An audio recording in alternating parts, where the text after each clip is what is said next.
All right, so let's get started. The priority for today is to discuss the circuits that you're going to work on tomorrow for the analog to digital converter. It will involve the transistors, so let me review what we covered last time. We had this transistor in this configuration where we had a collector base emitter. It was made by sandwiching a thin P region between two N regions.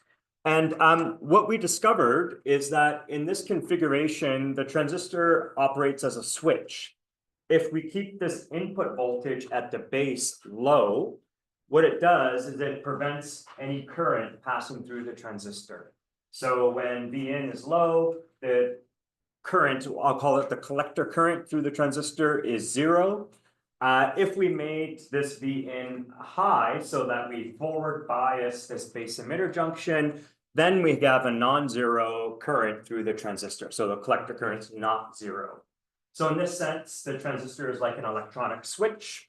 The base voltage controls whether or not we allow current to pass through the transistor. And we'll use it in exactly this way as part of our final project. Okay, we also noticed that if we were to calculate an output voltage here at the collector, that voltage would be VCC minus IC times RC.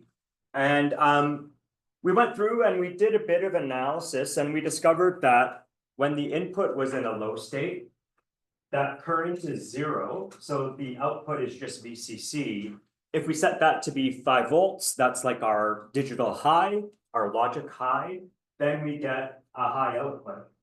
On the other hand, if we set the base voltage Vin to be high, then we get a non-zero current, so V out minus VCC minus IC RC is a small number or a digital low. So we have a high input and a low output, and that was exactly an inverter or a NOT gate. So this is one way to implement a digital NOT gate using a single transistor. The last thing we did is we said, okay, well, what if we took 2 transistors and put them in series, but otherwise we use them in the same way? Now we're going to have 2 inputs, A and B, the base of transistor Q1 and the base of transistor Q2. in order to have a non-zero current, both transistors would have to allow current to pass. And that only happens when both A and B are high. Then we would say both the transistors are in their on states or they're conducting. They allow current to pass. So the collector current is not zero and we get a low at the output. In all other possibilities, we could have one transistor on and the other off, or vice versa, or we could have them both off. All those cases don't allow any current to flow from VCC to ground. And in that case, the output is always going to be high. And this is the truth table of the NAND gate. Yeah. Yeah. Are NAND gates actually made with two transistors? Yeah. Yeah, I mean, I think I'm not going to claim that this is everything that there is in a NAND gate. They're probably more sophisticated than this, but this would make a working NAND gate. Yes, yeah. Okay, so we're going to go back and we are going to make other logic gates out of transistors. But before we do that, I want to make sure that we properly discuss the circuits that we're going to build tomorrow. If you were to look at the full analog to digital converter circuit diagram, we've built everything so far except for these two circuits. So we've built pulse generators, clock generators, square wave, flip-flop, and counters. The remaining parts are the ramp generator and what I'm going to call a gate circuit. So we'll focus first on the ramp generator. And so we've discussed some aspects of this ramp generator already. And so let me just remind you of some of those results. So the ramp generator. Okay, so the basic circuit is we're going to recall the integrator. When we were talking about op-amps, you just completed an op-amp assignment, in fact. One of the circuits we looked at was like this. We had feedback, but the feedback was through a capacitor C. I won't go and rederive all of the results. You could look back at your notes if you wanted to. But what we were able to do is we were able to apply the op-amp golden rules and show that the output was equal to -1/RC times the integral of the in with respect to time. So we're going to use this in our circuit. In our case, what we're going to do is we're going to set V in equal to a constant. So if we set, let's say V in equals to, I'm going to call it minus VCC, where VCC is 15 volts. And so minus VCC is minus 15 volts. Well, if we did that, then all I have to do is substitute in minus VCC for V in. The minus sign is going to cancel with this minus sign, and we would end up with V out is equal to, well, okay, I'll write -1/RC, the integral of minus VCC dt. But if this voltage is a constant, I can pull it outside the integral. So we'll just specify that this is a constant. And what we end up with is VCC, after canceling the minus signs, over RC, the integral of dt. But the integral of dt is just t. And so we get VCC over RC times t. And so this is just a straight line with some positive slope and no intercept. So we could plot that. So let's see, let's make a plot of, here's time. I'm going to plot V in over here. But V in, we said, was just some negative constant. So this would be minus VCC. And we could plot the corresponding output.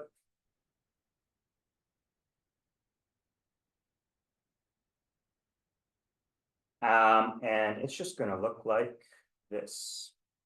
So it looks like some positive slope or a ramp. And so this is why we're going to call this circuit a ramp generator. And so this is going to be a slope of VCC over RC. And so we could tune that slope to be whatever we wanted by either adjusting this voltage or adjusting either one of R and C. All right. There is one problem with the circuit, and that is if I let time just continue to evolve, this would just keep building up and up and up. And we know that our op-amp is only able to output a maximum of about 14 volts before it saturates. And so if we just let this continue, it would ramp up until it got to 14 volts, and then it would just plateau. It would saturate. So what we're going to do is we're going to add a component to try to prevent that from happening. And the component we're going to add is the transistor switch. So we're going to add a transistor operated as a switch in parallel with the feedback capacitor C. Okay, so if we do that, we're going to have our op-amp. I should give myself a little more room, I think. Put this down here. So here's our op-amp. It has an inverting input and a non-inverting input. The non-inverting input, we're going to tie to ground. In the lab, this will be a 741 op-amp, the same one we used in a previous lab. And okay, so now we're going to have our minus 15 volts is going to be our VN. And then we're going to have some resistor R that connects to the inverting input. We'll still have our feedback capacitor. And we'll have our V out here. Here's C. So far, that's exactly what we had before. I just replaced VN with a constant minus 15 volts. Now we're going to insert the transistor, and it's going to be inserted in this way. So this is the emitter. And here's the collector. And this is the base. This would be like our base resistor. Maybe we can call it RB. And what we're going to do is we're going to control this switch with some trigger input, we're going to call it. So some input voltage, which we'll call trigger input, or just trig for short. Okay, so let's see if we could figure out what's going to happen. In general, what would happen is we would have some current I through this resistor R, and it's going to approach this junction. We know from the op-amp golden rules that no current is going to go into the op-amp input. So there's not going to be any current going in this branch here. All the current would have to go up. So that means we still have current I here. But then we encounter a second junction. And in principle, we could have the current split off. Part of it goes through the capacitor, and part of it goes through the transistor. We often label our transistors Q, so I'll say this is IQ, the current that goes through the transistor.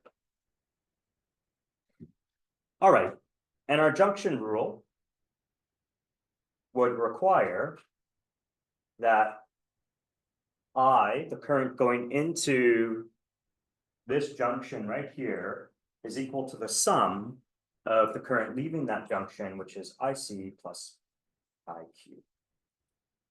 All right.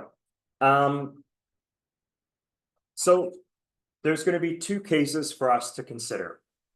What we're going to supply our trigger input with is either a digital high or a digital low. And so we'll start with case one, which we'll say is the trigger is low. Trigger is low. All right. If the trigger is low, that means we have not forward biased our base emitter junction. In fact, we know from the op-amp golden rule that the difference in voltage between the inverting and non-inverting input has to be zero. Well, this one is connected to ground directly, so that's 0 volts for sure. That means we have 0 volts here.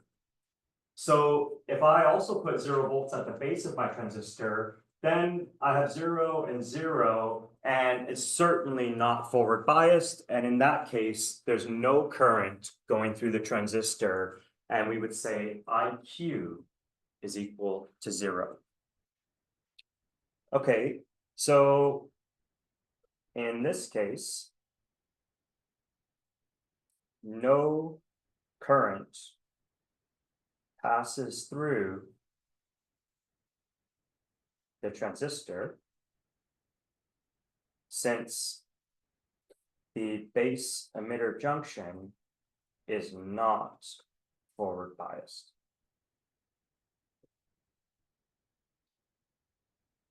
That implies that IQ is equal to 0, or equivalently, all current goes through the capacitor.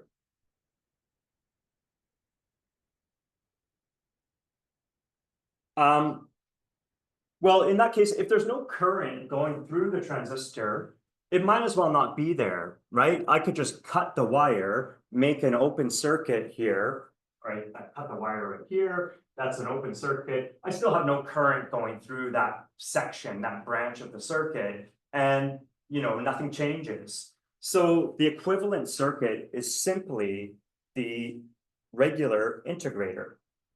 So the equivalent circuit is, well, it's just the minus 15 volts through a resistor into our op-amp, feedback through the capacitor, and then we have our V out, and this is just the integrator. We are integrating V out is a ramp. All right, that's the first case. The second case is obviously we're going to set the trigger to be high. So case 2. Trigger is high. Okay, so in this case, the transistor Q is conducting.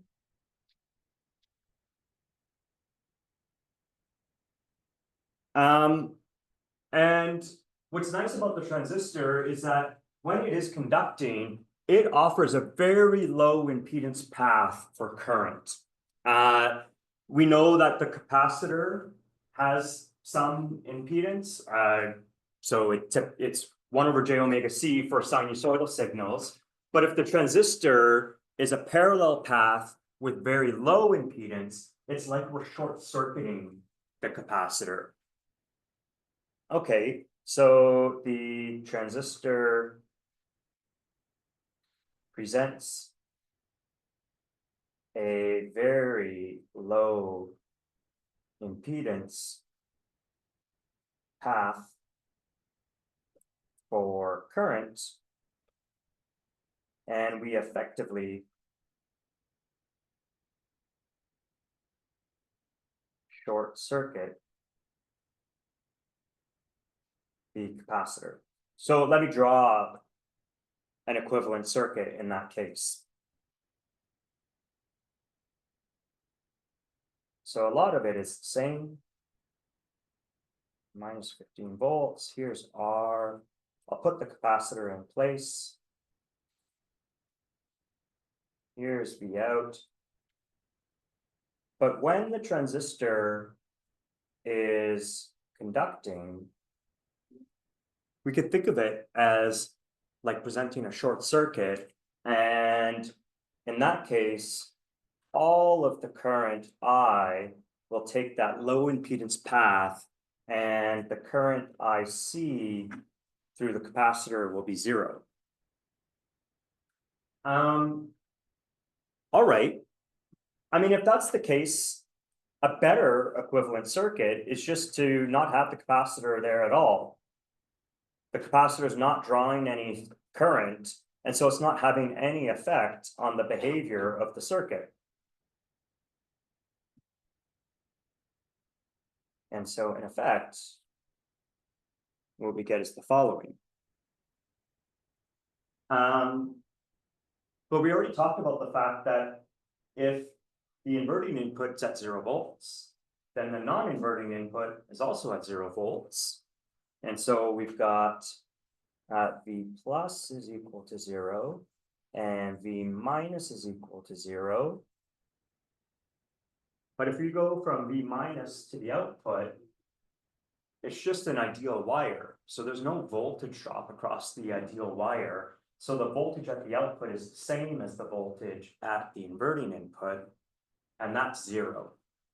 And so we get our output is equal to 0. So those are the two cases. Now, the way that you could test this circuit when you're building it in the lab is to provide the trigger with a square wave. So to test the circuit in the lab, we can provide the trigger input, a square wave from the TTL output of the function generator.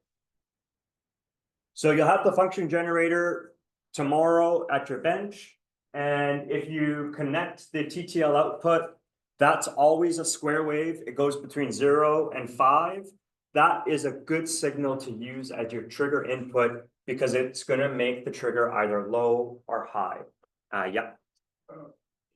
That circuit wouldn't be capacitively charged and going to have some kind of current. No, so in this circuit, we would have 0 volts on either side of the capacitor. And so the voltage difference across it has to be 0. That means it's uncharged when the trigger is high, so that the transistor is conducting. So what will happen is when the trigger is low, the transistor is, the capacitor is charging up and its voltage is increasing. As soon as the trigger goes high, it instantly discharges that capacitor. Yeah. Okay, so let me show you what you would see on the oscilloscope, or what, let's not say what you would see, let's say what you will see on the oscilloscope. So here's our trigger input. We're going to provide it with a square wave. Just to make a point, I'm going to assume that we could make our trigger input like a square wave that has different lengths at different times. Okay, so something like that.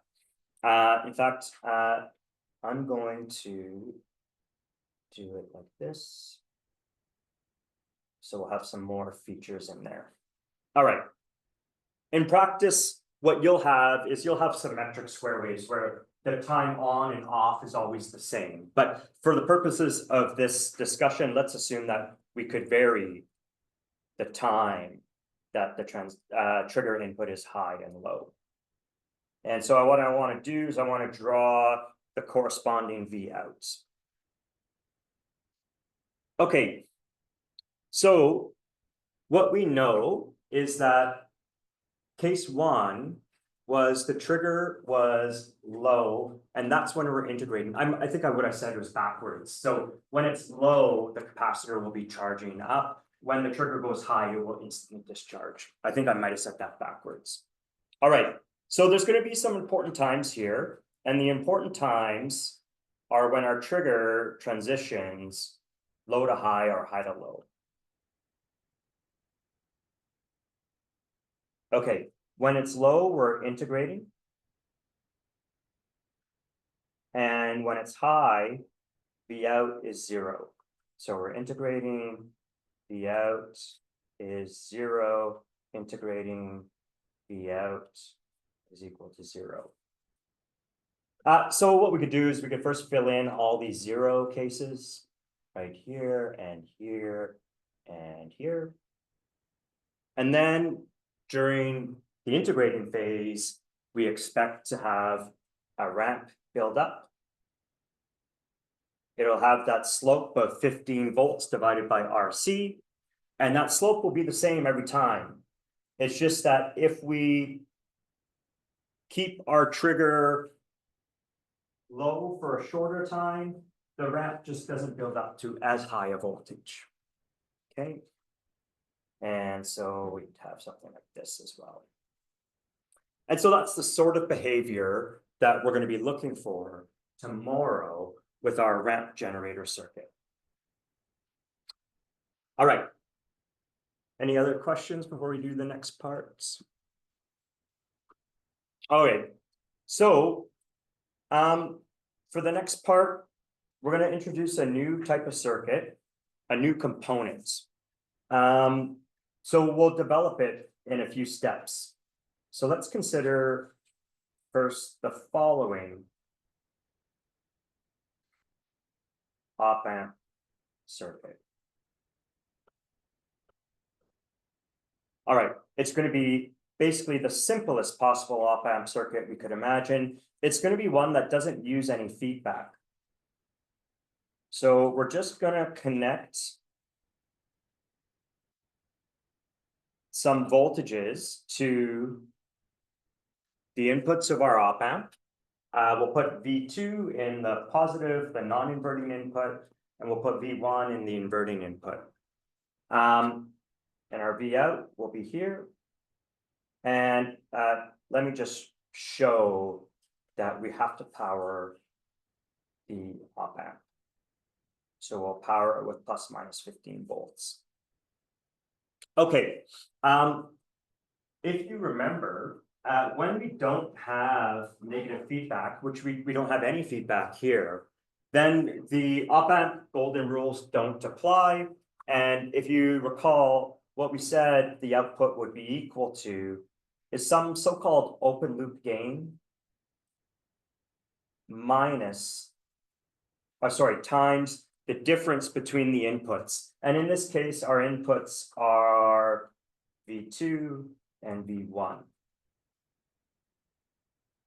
Okay, and this open loop gain, remember, was some big number. It was like 10 to the 5 or something like that. This is something like 2 times 10 to the 5 for the 741 op-amp. All right, so what that means is if V2 is bigger than V1 by even a small amount, even if it's a millivolt, if this is plus a millivolt, then that's 10 to the minus 3 times 2 to the 10 to the 5. That would be like 200 volts. And we're not going to get 200 volts out of here. We'll get about 14 volts at most. So let's make a little plot of what this might look like. So I'm going to plot here as a function of time. What I'll do is I'll keep V2 just some constant. Okay, so there's V2. We're going to not change that one at all. But V1, I'll allow to vary. And so maybe it crosses V2 several times. So here's V1. All right. And so what I want to do is I want to plot the corresponding output.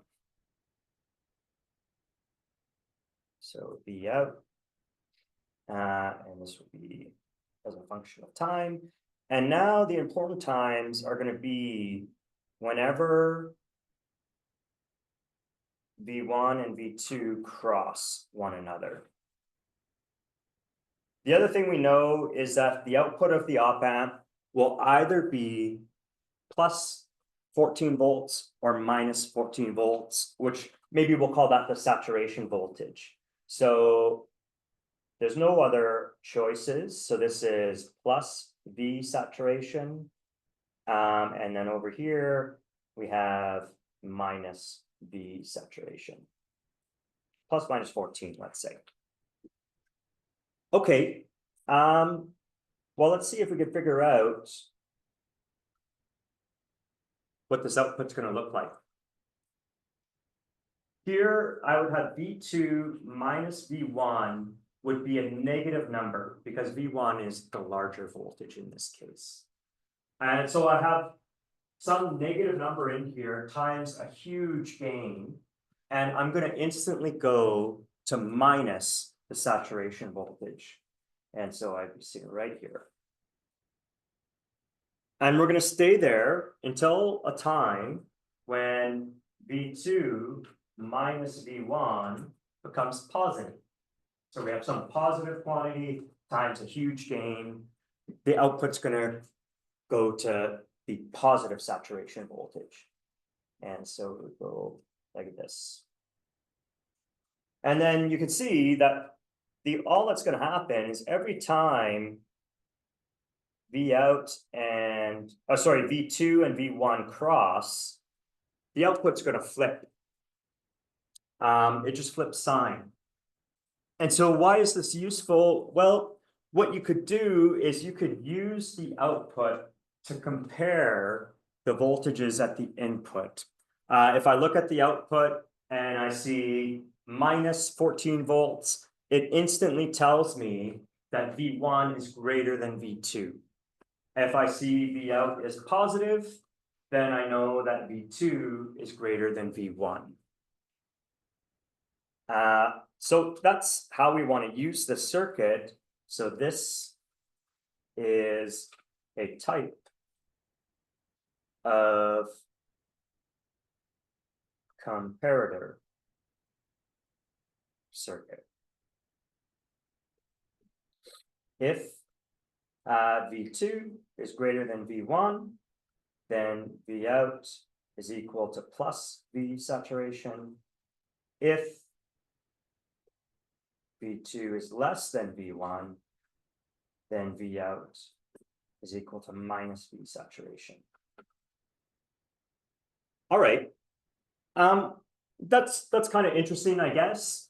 But if we're working with some digital circuit, I would like my outputs to be digital highs and digital lows, 0 or 5 volts, not plus 14 and minus 14. So what we want to do is we want to take the output of this op-amp circuit and convert it to digital logic signals. So we would like the output to be low 0 volts or high 5 volts so that it is compatible with our digital circuits. Okay, so here's the plan. The plan is we'll take the op amp exactly as we used it, plus minus, here's V2, and here's V1. We power the thing still with minus 15 volts and plus 15 volts. Whoops.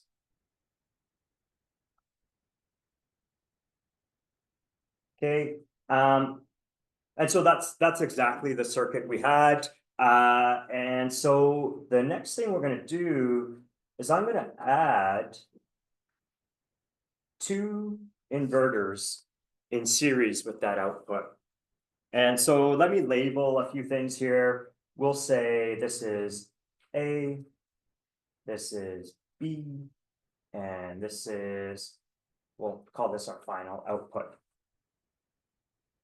Okay, and so let's see what happens if we do that. And in fact, we now know that these inverters we could construct with just a single transistor. And so this is just like adding 2 transistors to the output of our op-amp circuit. Okay, and so what we'll do is we'll make the similar kind of plot here where I'll have, we'll do the same thing we did before. We'll say, let's make V2 a constant, and then we'll allow V1 to vary in some, whatever way we want. Okay. And then we're going to plot here.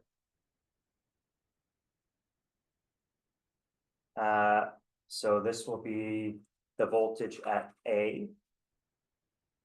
And then we'll plot the voltage at B.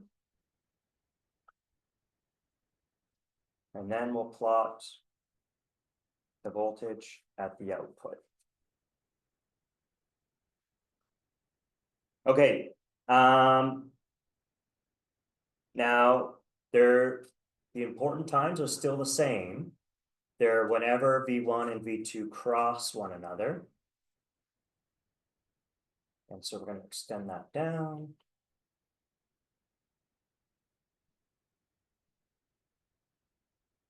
Okay, so what do we know? A is just the output of the op-amp. It's either going to be plus minus 14 volts. So we'll put in here plus V saturation and minus V saturation.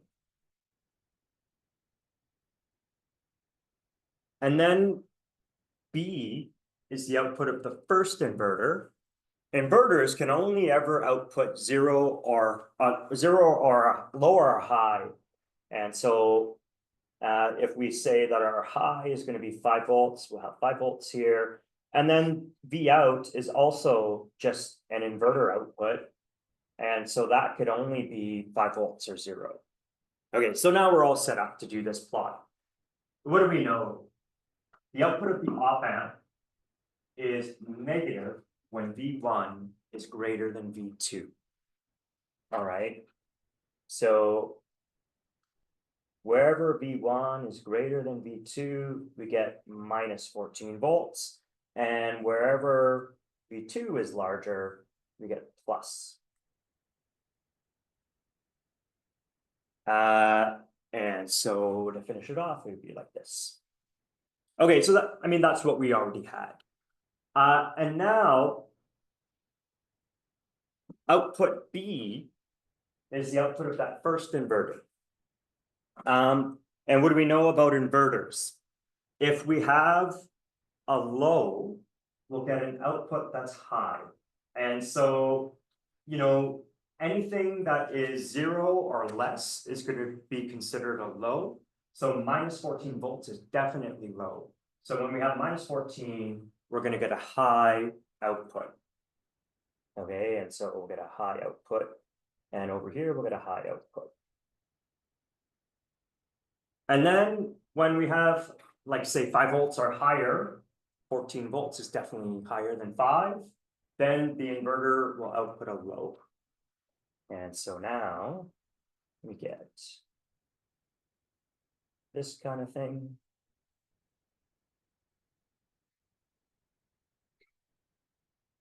And then we have a second inverter, and it's just going to be the opposite of the first inverter. When the first inverter is high, the second one is low, and vice versa.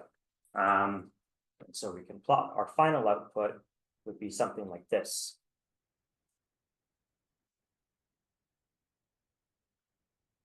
And so now I think we have the situation that we wanted. If V2 is greater than V1, the final output is 5 volts. If V1 is greater than V2, the final output is 0. So now if V2 is greater than V1, V out is high. If V2 is less than V1, V out is low. And so this is a circuit that would be compatible with all our other digital electronics. So that's good. It turns out that all of this stuff, like the op amp and the two inverters added to the output, that's all packaged into a device, a second kind of chip, and it's called a comparator. In fact, the one we're going to use is called the 311 comparator. So the LM311 comparator is essentially an op amp with two inverters or equivalently transistors.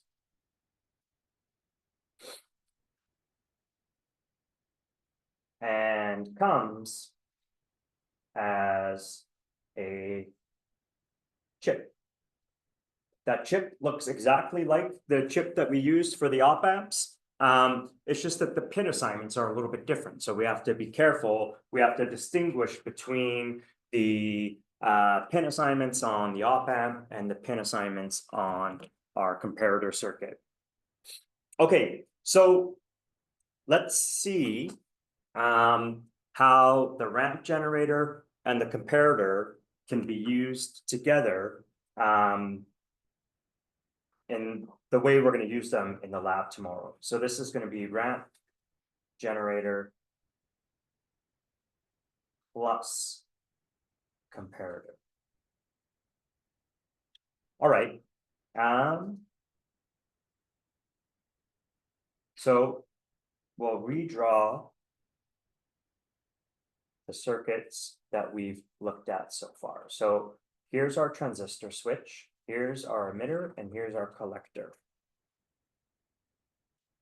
Then that's going to be that transistor switch is in parallel with our capacitor, which is going to be the feedback capacitor for our op amp circuit. So this op amp circuit is functioning as an integrator where we're holding the input at -15 volts. And then the non-inverting input is grounded. Okay, so that's our ramp generator. So right here is going to be our ramp. All right, and then we're going to add to this our comparator. So let me say this is our 741 op amp. And this one is going to be our 311 comparator. Okay, so we'll go minus plus. And here, we're going to put in some VDC. And so what we want to do is we want to compare the ramp output to this DC voltage. When we do the full analog to digital converter, this VDC, what it's going to represent is the analog voltage that we're trying to convert into a digital output.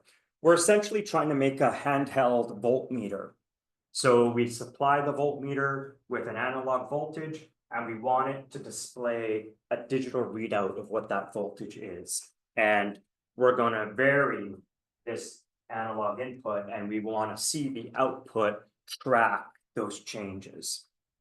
Okay, so this would be our final output. There's one little wrinkle here, and to make our comparator work, we add a single resistor to the output, and we put 5 volts here. So if I want my output to be 5 volts when VDC is bigger than the ramp, I have to put 5 volts here. This is just a convenience factor. So maybe a user wants a different voltage output. They don't want 0 and 5. they want 0 and something else. So for example, in modern digital electronics, they keep pushing the voltage levels down lower and lower. The reason they do that is because they want to bring the power consumption of devices down. So power is proportional to V squared. So if I reduce the voltages a little bit, I save quite a lot in power. And that's useful because I want to shrink my circuits down to these tiny little components. And as your components get smaller and smaller and smaller, they're able to dissipate lower and lower levels of power. So if I wanted my output to be 3.3 volts, then I would just put 3.3 volts here instead of 5. Okay, anyways, let's see how these circuits are going to work together. So here, we'll set up our plots like we did last time, and then we'll go back and we'll look at the actual circuit. So we'll have our trigger input that's controlling the ramp. And then we'll have our ramp voltage as a function of time. And then I want to look at V out.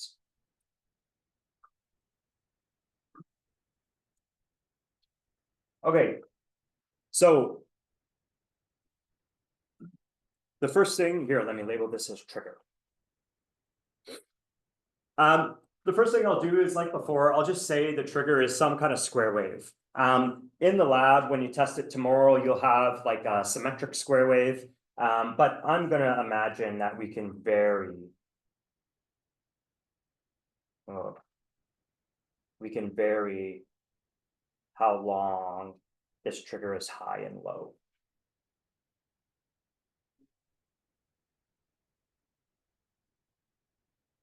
Okay, something like that. Okay, there's going to be some important times here when the trigger transitions. All right, and then the first thing we do is we're going to look at the ramp output. The ramp output will be 0 whenever the transistor is conducting. So when the trigger is high, we short circuit the capacitor and our output is 0 for the ramp. So that means our ramp will be sitting at 0 whenever the trigger is high. So there it is, like so. All right, and then our ramp will be some positive slope whenever the trigger is low. Okay.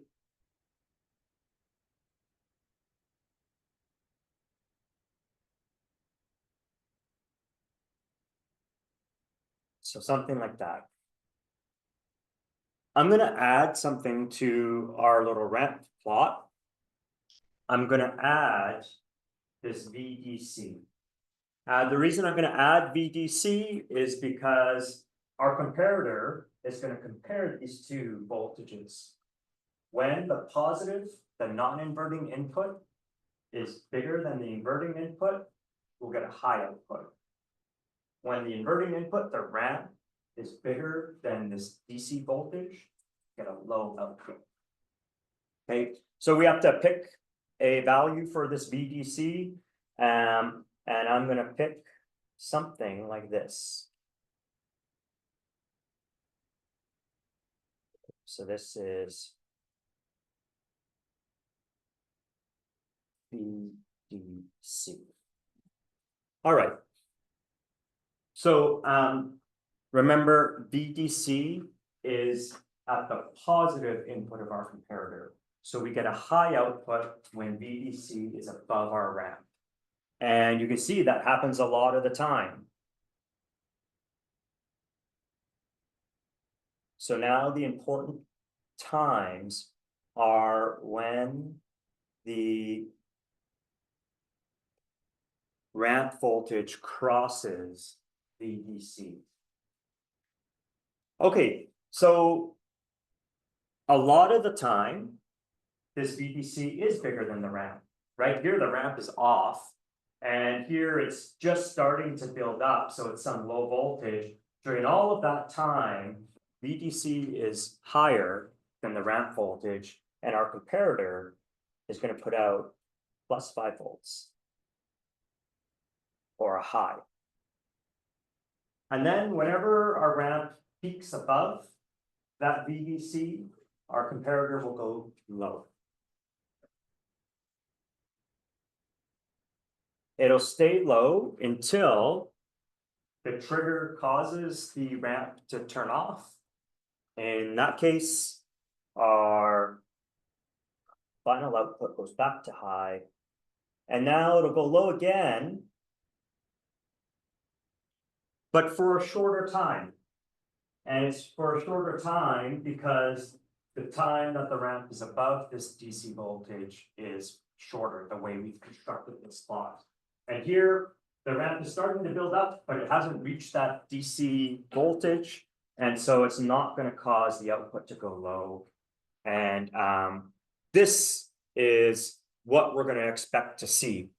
If I was to move this VDC up a little bit, right? So if I was to move this VDC up so that it just clips that first ramp, but misses completely the second one, then the corresponding output would be something like this, where we would have only one time that our ramp would fall low because this one never quite reaches that threshold. So you can move your DC voltage up and down and you'll see the evolution of this final output. Yeah. Could you explain why it doesn't go negative? Why this doesn't go negative? Because the output is an inverter, and the inverter can only ever output 0 or 5. Yeah, yeah. Okay, what we're going to use this for is this is going to be like a gate circuit. I call this a gate. Ultimately, we're going to use your clock generator output, which is a series of square waves, and that's going to be fed into your counter. So your counter is going to count these square waves. But we're going to pass those square waves only when a gate is open. And the circuit that's going to control when this gate is open and when square waves are passed to your counter is this ramp with the comparator circuit. Okay, and so we'll refer to this as our gate. So it determines when we're counting the square waves from your square wave generator and when we're not counting them. Okay, so it's exactly 1:50. So that's where we'll stop for today. And I will see you in the lab tomorrow.